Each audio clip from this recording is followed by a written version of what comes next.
Hey everybody, so we're going to work on these stairs again today. Just screwing down the treads that my battery ran out last time. So we're going to do that. Going to do some odds and ends. I got out here a little bit late. It's already 4 o'clock.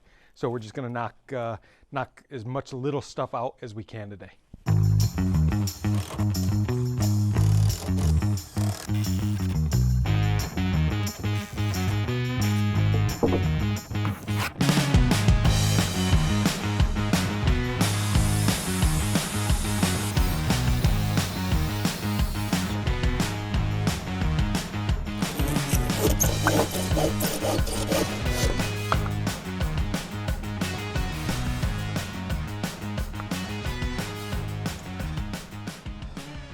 This stump out here has become my nemesis. This tree was in the ground and we cut it down and pulled that root out to put the foundation for the cabin in. It was right over here in the corner. I want to get rid of that thing. And so that's why I'm throwing all that scrap wood on there. I'm using it for kindling. Try to burn that thing. I'm gonna get 5 gallons of gas and dump on that thing probably.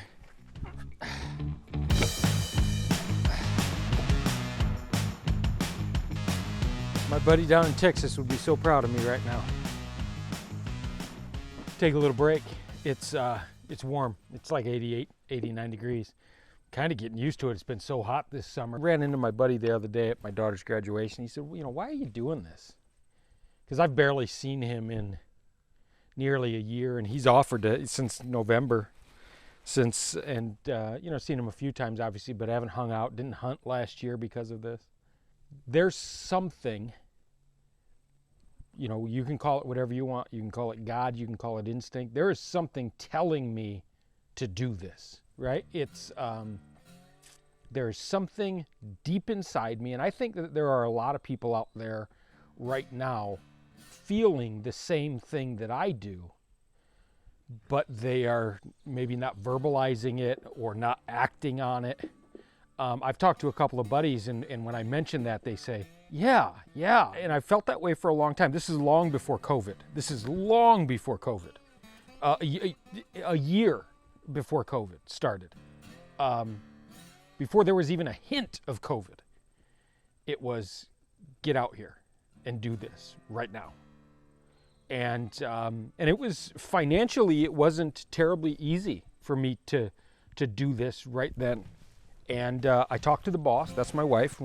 Anytime I say I talk to the boss, it's either my wife or God. So I talked to the boss. She said, "Yeah, do it. Do what makes you happy." And that's why I've been married for 23 years. She's great. That started this whole thing. I could envision myself doing things in the cabin, right? I could envision myself building the structure. It was the structure of it that really got me, because obviously that's the difficult part. It's the heavy timbers, it's all of that stuff. Can, me, one guy, go out and do this on my own? And I mean, we're really kind of at the ass end of the structure now. And I can't believe it. It's all come around. And my son actually came out here fishing the other day by himself. I didn't know that he was coming out. And he mentioned that he went up the stairs. That was the first time that anybody has been up there other than me. Don't get me wrong. We're not anywhere close to being done. But the structure is up. The way that I saw it in my head and the way that I knew it could happen, I just didn't know how. I had no idea how this was going to go down. There's got to be other people out there like me that this sort of thing is literally calling them to do it. I can tell you, I talked to one of my buddies who's an immigrant to this country. He's been in this, I don't actually know how long he's been in this country, but I would say probably at least over 20 years. And he's from Poland. And he called me the other day, and we were talking, and he said, are you getting sick of it yet? And I said, oddly, I'm actually not. I actually look forward to going out here and working on this every day because that was the dream, right? And so this is, you know, legitimately, without being cheesy, this is legitimately a dream come true for me. And I know when people are watching this, they're like, hey, this guy is a knucklehead, or this guy screwed that up, or this, but you know what? I knew I was going to do that.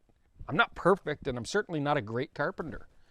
So I knew, but it's good enough for me. It's, you know, it's making me happy. So, you know, I'm just thrilled with the way that everything is going down, and I'm just as excited now to work on this as I was literally the first day. I can tell you that working on this in the winter was considerably easier for me than it is in the summer. You know, I could throw on that Carhartt. I don't know if you saw any of those winter videos. I could throw on that Carhartt and I could stay out here all day and barely break a sweat. And now just putting in the nails into the screws into the stairs, I feel like I've been in a sauna.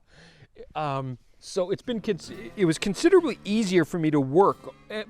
That being said, we had a pretty mild winter. It was like 20 degrees, 30 degrees, which for the area that I'm in Michigan, that is a mild winter. You know, your winters may differ, but 20, 30 degrees in the middle of Michigan, or in the middle of winter in Michigan, people will walk out of their house if it's over, you know, 30, 35 degrees. They won't even put on a coat. And you saw in a lot of those videos, I didn't have a coat on.